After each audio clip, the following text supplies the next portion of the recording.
Hello, and welcome to another week live from the Kingdom Games studio. I'm your humble community servant, Chris. And this week I'm here with the man with a plan, the man in charge, our studio head, James. How are you today? Hello, I'm awesome. Doing really good. Okay, so I always like to give everyone like a brief thing, like game resume or how you got started. I mean, you founded Kingdom, so... Yeah, me and my business partner, Phil. I've been in game design about close to 20 years now, probably more like 16 or 17 years. But, I've worked on a variety of projects, Unreal 2, Wow. Tabula Rasa with Richard Garriott. I worked at Vigil for several years on Warhammer 40K, and a bunch of other smaller projects. So, when I was approached by Phil, I met Phil and he was like, I have this idea. I want to make a game based on the story of King David and his mighty men. I was like, that's different. Yes. I was like, that's cool. There's a lot of unique challenges there, Okay, let's talk about that. So that was 3 years ago, and here we are about 2 weeks from releasing 5. It's been a long road from here to there, but it's been awesome. Lots of challenges, which we'll get into and talk about, but I'm really excited and tired. We're all tired. But tired in that good way of, wow, I did a lot of cool work, and now it's about to be done. So what's going on specifically the past week? We are a week from launch. Tons of stuff is happening. What's been going on your end? Tons of bug triaging is the big thing. We're trying to lock the build down, and we're close to that. We probably have about, 50-ish bugs that we really have to, or feel that we have to get fixed. Only 4 or 5 of those are truly game-breaking. But that's mainly what I've been focusing on with the other directors and QA and, of course, the whole team. Yeah. We're trying to get to the point where we're not adding anything new to the game, down to VFX or anything else. We're not quite there, but we're getting there. Yeah. So how are you feeling prepping for launch? We are 2 weeks away. There was some mobile stuff that's been released by Kingdom, but this is I would say our flagship product, right? I mean, definitely. We formed the company to make this game, and future games, of course. Yeah. But this is our game. This is the game we're proud of, and we really want to get it out in the world. And we think it's an amazing game. And so, how are you feeling? Feeling good? Excited? Like, is this the best launch ever? Like, is this the biggest launch of your career? Is this for me the most personally? exciting? It certainly is, because this is a project close to home for me. This is something that Phil and I, and some of the other guys who we brought in really early on, this is our baby. So I wouldn't say it's the biggest launch as far as how many people are involved or whatever that I've been involved in, but it's certainly the most personal and exciting for me. Yeah, it's awesome. We are launching November 24th. We will be selling through our website. We will also be selling through Steam and other places, including Amazon, Green Man, and possibly even more storefronts in the future. But definitely, we'll get to those later. So just so everyone's aware, we are at Kingdom Games ATX on all your favorite social media: Pinterest, Facebook, Twitter, Instagram, of course Twitch. We are live on Steam. You can come participate in our community group. We are running a cool program right now for every 100 followers on Steam. That's just a nice little button under the slideshow. You click that follow button. You are eligible for a free copy of 5. It's a raffle system, so we pick a random member of the group. So we've had a lot of success there. We're at 499. Nice. So this is a time to get in there, follow, and be a part. With that being said, this week we are talking about history, the ancient world, origins, both of Kingdom, both of 5, and the source material.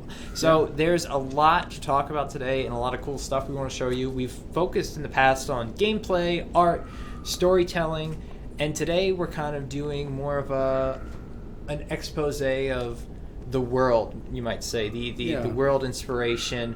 What other aspects of the game have we kind of glossed over because we wanted to keep some surprises in before launch? Right.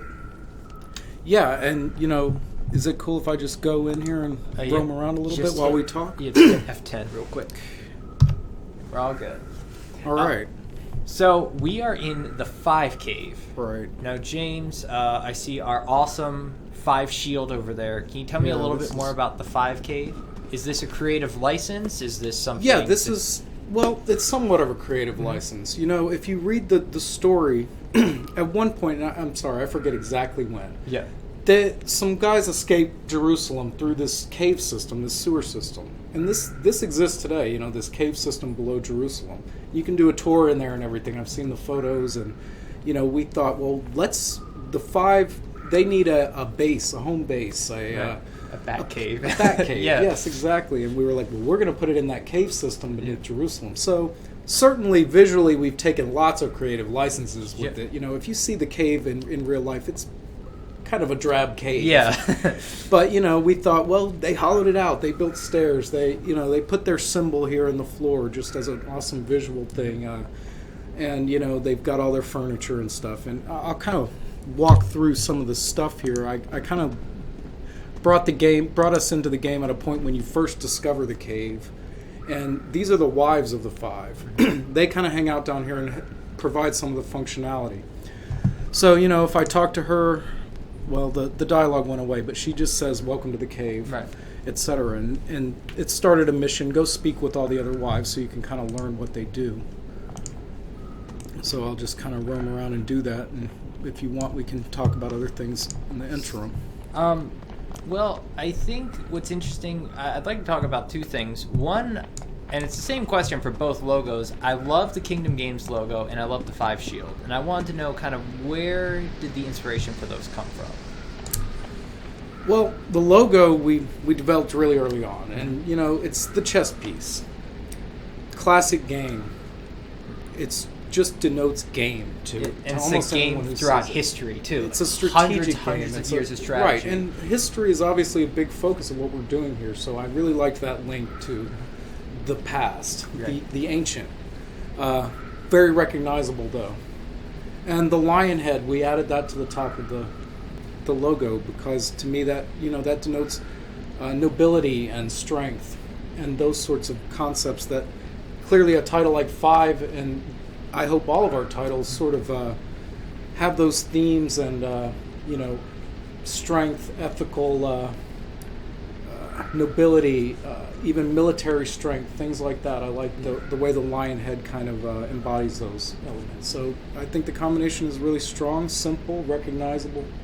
There's definitely a regality to it, especially the crown on the lion as a symbol of regality and nobility and just, as you said, ethics. It's perfect. It blends technology, it blends games, it really brings it all together.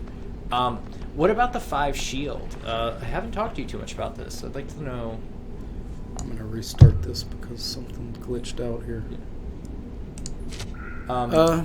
Yeah, the shield, you're right, we haven't really talked about that. We just kind of wanted to have a cool icon that's specifically for 5, not Kingdom Games, that was...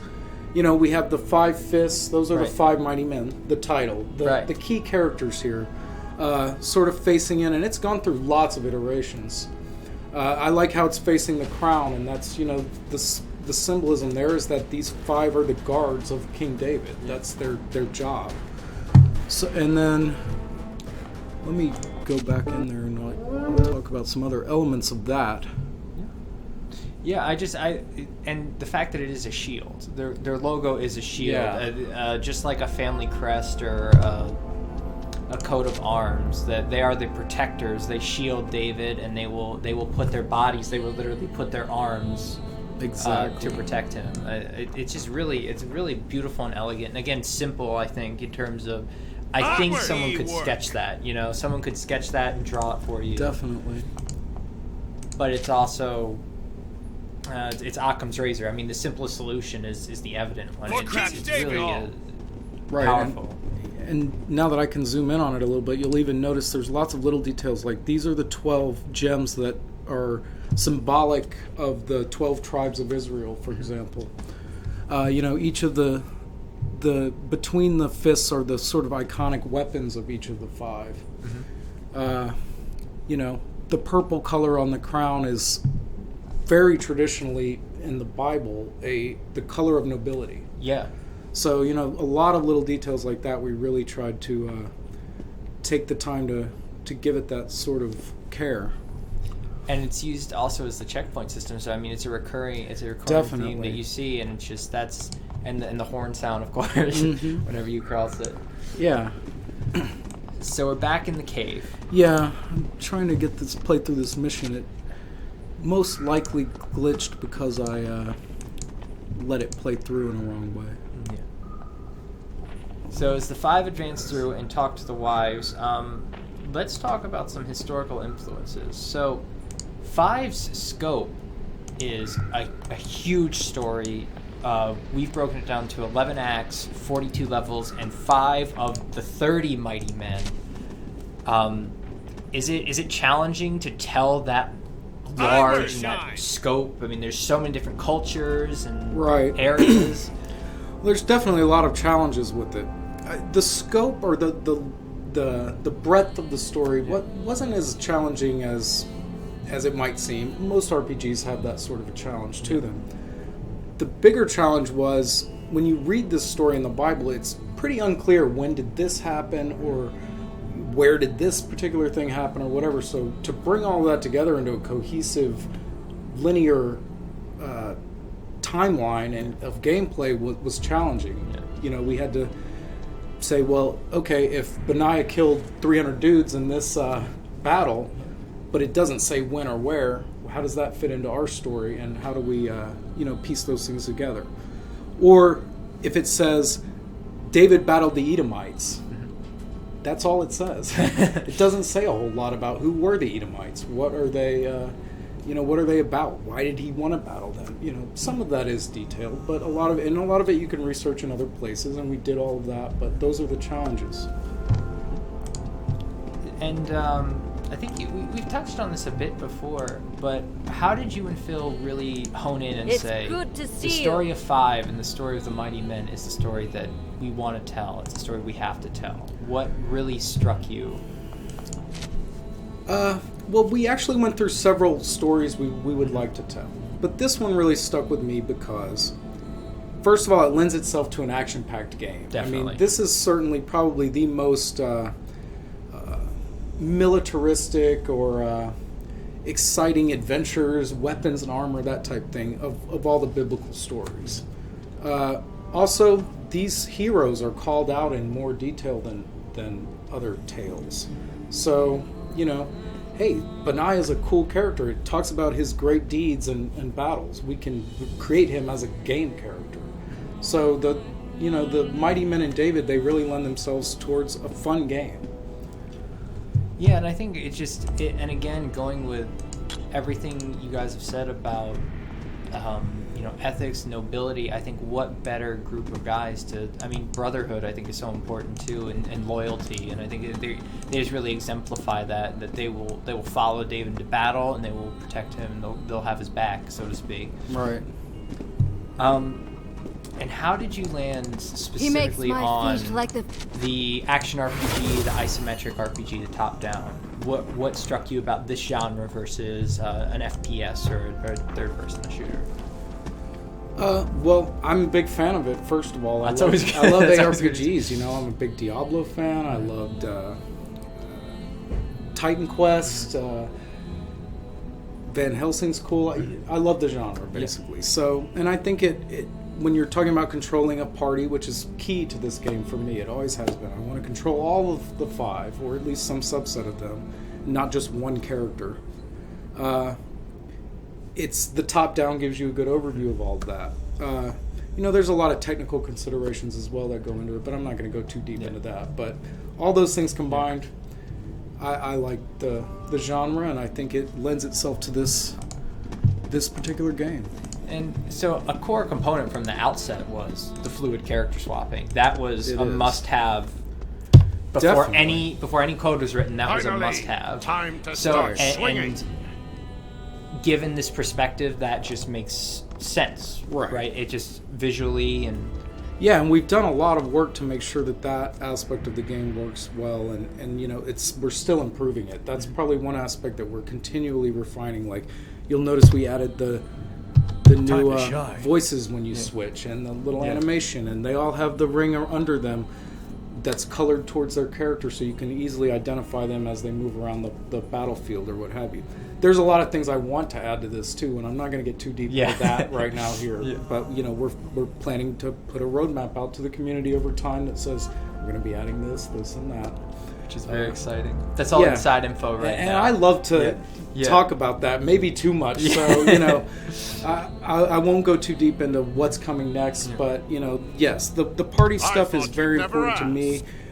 I enjoyed and love games like Baldur's Gate, for example. You're not just controlling one guy, you're controlling a party, and you have to manage their inventory and all of that.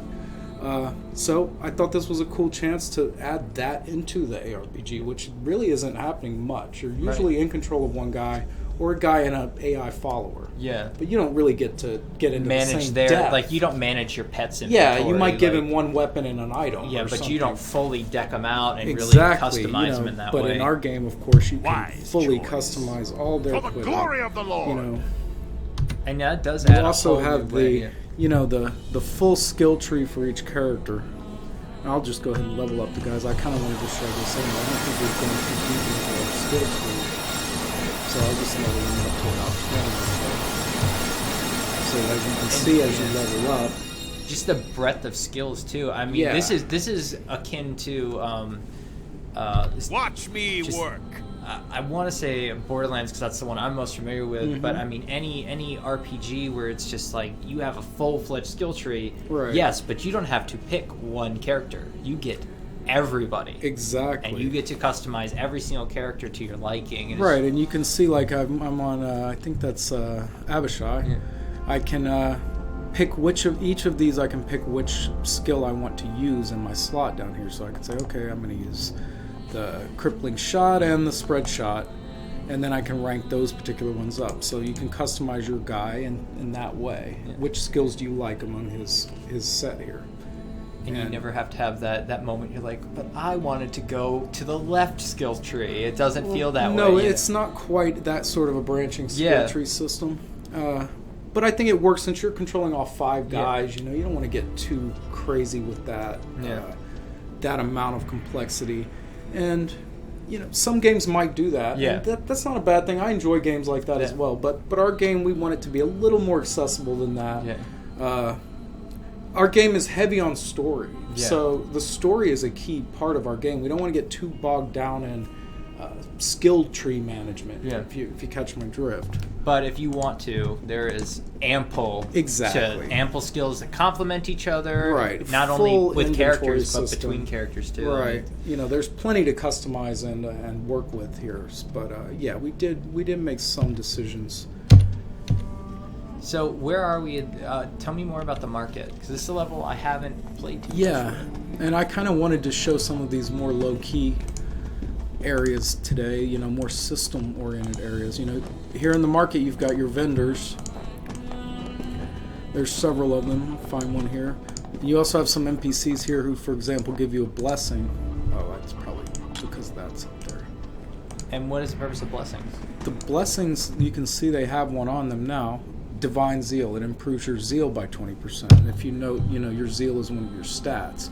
Agility and quickness, affecting minimum damage output, dodge, parry, block. So you buffs essentially. So it's a awesome buff. That's right, awesome. and it lasts for your gameplay session, and it goes away when you exit the game, basically. So you'll come to the market, you'll sell your stuff, you'll get your blessings. Like here's a vendor. Hi. She's How offering are you? pretty standard stuff. She's offering various weapons. These will scale with your level, basically, so you'll get some new choices as you level up and come back. You usually will come to the market between almost every level. Mm-hmm. Sometimes you'll play a few levels through or what have you. There's also a donation system in here. I'm trying to find that dude. I think he's up here. And we talked a bit about the donation system before, but this is the first time that I've actually been able to dive into the GUI of it, which is exciting. So I know Mike has talked about it at length, but I'd love to hear your take on it. Like, what drove you to be so compelled by the idea of donation? Agreed, and I'm not going to get very in-depth into how this system works. Essentially, you donate your stuff to the people, and that enhances your unlocks inventory slots, for example, or gives you better blessings, or a whole variety of different perks and enhancements to your party and character. And that's kind of a key thing we wanted to do with this game. It's not only about you gathering up more gold for yourself and hoarding it in a cave. It's like, give to the people. As you travel around and do adventures and such, you'll get things like a bag of grain.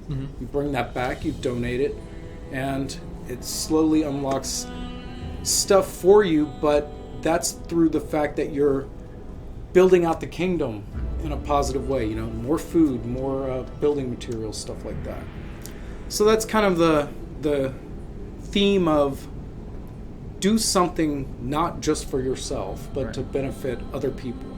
And we want to do other things like that. And I won't go into too much detail of our plans there either, but you get the idea. Yeah. We're trying to think of ways to take traditional RPG systems and sort of rethink them in a maybe not always crazy, completely different way, but just a slight move towards something different. Yeah, instead of collecting 10, 20 white items that you just throw on the ground, let's donate the whites that you don't need and see how that impacts. How do you have an impact on the game world? Yeah, and we're always thinking of little tweaks, like, for example, my inventory's full, I'm sick of this. Well, we put some of the guys you can donate to out in the world, so you can just drop your stuff off with them and not have to come all the way back to town just to do that. So I'm gonna go back in the cave. Yeah. That's cool. That's cool. Yeah. So the market, you vend, you donate, you get your blessings. Probably come back and give up your stuff between levels. Then you'll go back to your cave. I'd like to talk about the setting of it. Now, in the context of the story in 5, in the context of just the world 3,000 years ago, there's a lot of war, there's a lot of conflict. It is true. Does that lend itself to game design? Does it make it easier? Does it make it more challenging? I mean, I certainly believe it does lend itself towards an action game design, and that is one of the reasons why we chose this particular time period and story. Most games have conflict. Right. I'm having a hard time thinking of a game right now that does not have some sort of conflict in it. Be difficult. Right. In particular, the action RPG genre is quite combat heavy, and it's about conflict. So this time period is very conflict heavy. It's a lot like medieval times or some ancient period of human history where everybody was battling, fighting for all their various reasons and what have you. Yeah. Does that answer your question? It does. Is there more to that question? Well, I think a lot more. It goes into a deeper question about, I think, the challenges of dealing with a historical game, because you do have tons of war and you have not that much writing about it. The farther back we go in history, the less we know and the less it's written. That's probably the biggest challenge we've had is, like I mentioned earlier. Yeah. David fought the Edomites. Who? Yeah, how long does that take? Yeah. Okay. Let's Google Edomites. And, there's all kinds of weird... You get the idea. It takes some amount of research to even know. And there's conflicting research, too. There's archaeologists that have different perceptions. So a lot of times we would have to say, well, that sounds like the way we're going to go with this. And, a lot of it we had to invent. And I put that in quotes because we take it seriously. We're not just willy-nilly inventing crazy things, but there are parts of the story that we had to kind of logically invent, if you will. Yeah. And does that impact how important realism is perceived when you're putting everything together? That was a huge question from day one, How realistic should this game be? It's a real place. It's a real time period. It's real history. Right. At the same time, it's a video game. So you have to take some liberties to have compelling, colorful art, for example. Or if you Google what does the armor of the time period look like, There's not a huge amount of variety. It's a bunch of different leather armor, basically, and a few plate varieties. We didn't want to go to any extreme of creating something unrealistic. Like, I use the example of, like, a World of Warcraft shoulder plate with a floating crystal, something like that. That's not real world at all. But at the same time, we're okay with some amount of interesting, like this guy's helmet I just put on is kind of a, it's very an detailed, artistic, and detailed sort of piece. And right? would they have the type of metalsmithing skills at that time period? Yeah. Debatable. So we take some liberties in that regard, and some of the cultures, for example, the Amalekites, which I'm hoping we'll jump over to in a few minutes here, but not a whole lot written about them. They were sort of a barbaric, nomadic sort of people. Mm-hmm. Well, let's make them look savage. Let's give them horned antlers and such on their helmets and stuff like that. So it's always a fine line between realism and cool game art. Yeah. I think we fall right in a happy middle ground on that, and we're constantly debating that. So we do take that aspect of things seriously, and for example, we can't really have a whole lot of magic in our game, which is a staple of these RPGs. You gotta have big fireballs and stuff. We found ways to get those elements in, but we have to take it seriously and think about it in a way that Diablo doesn't have to. They can make whatever crazy vortex of energy they want. Right. We have to, at the least, step back and say, well, what's our explanation for this, or what have you? Like the Miracle Stones are a great example. We wanted to have magic type of effects that had high damage output or great protection or whatever its effect would be, but we didn't want to have our guys casting magic spells. That's not part of this story.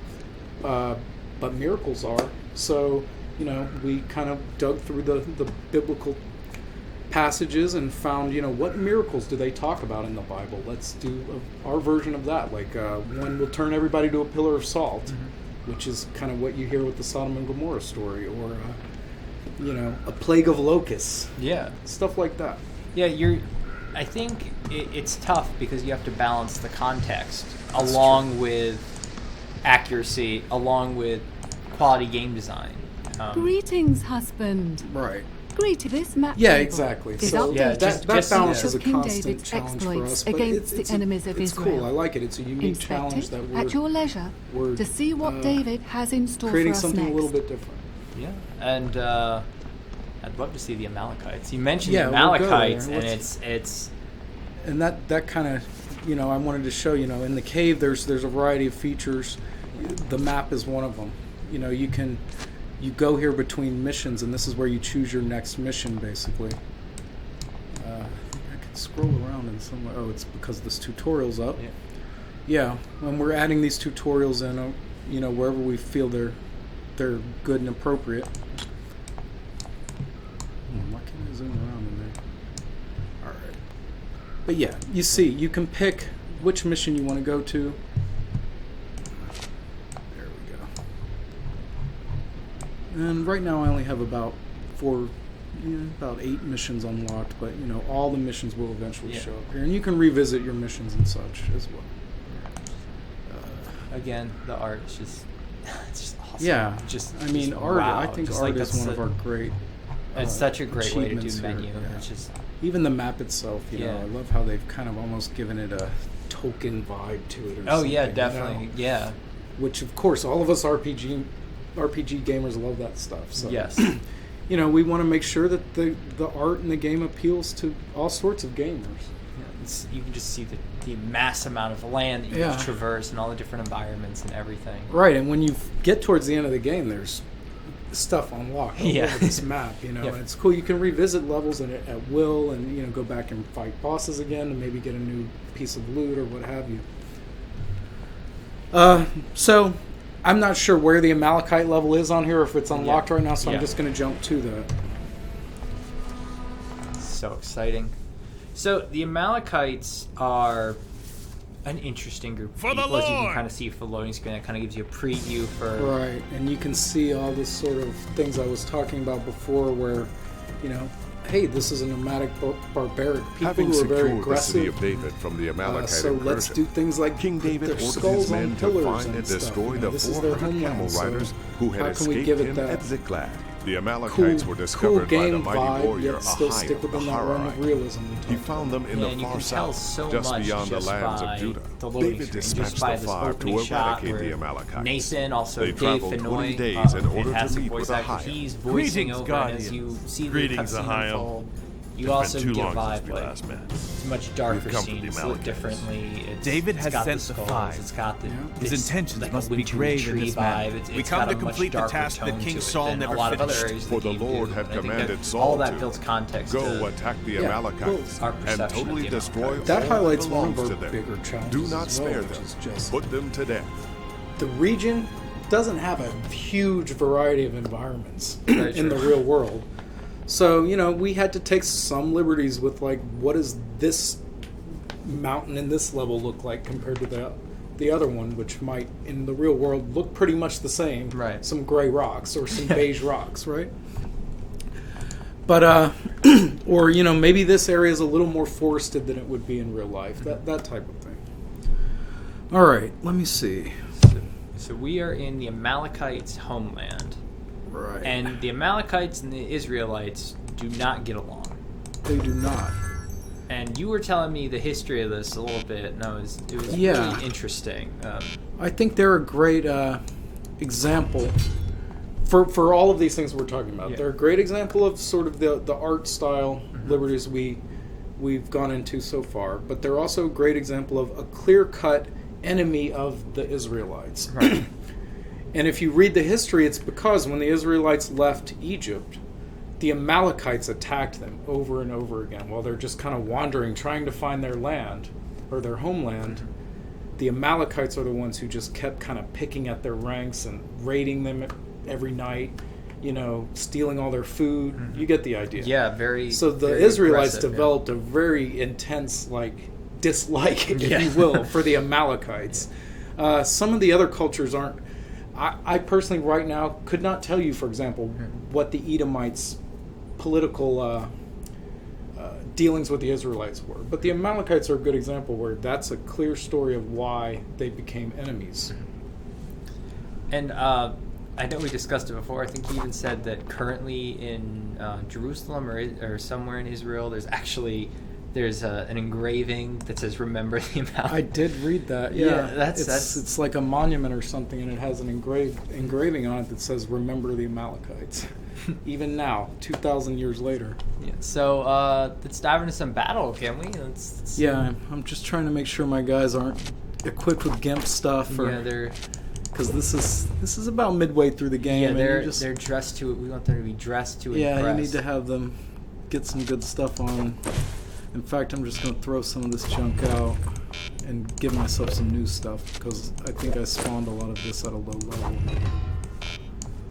But overall, I mean, we're in another combat section about midway through the game. But I think what's cool is that you do show there's peaks and valleys. Like there's rising action, there's action-based stuff, and there are opportunities for you to kind of explore the city a little bit and Oh yeah. get a feel for what the culture might have been at that time. Exactly. And I think players like that lull where they go back to town basically and manage their inventory and check out their new skills and just take a breather. Yeah.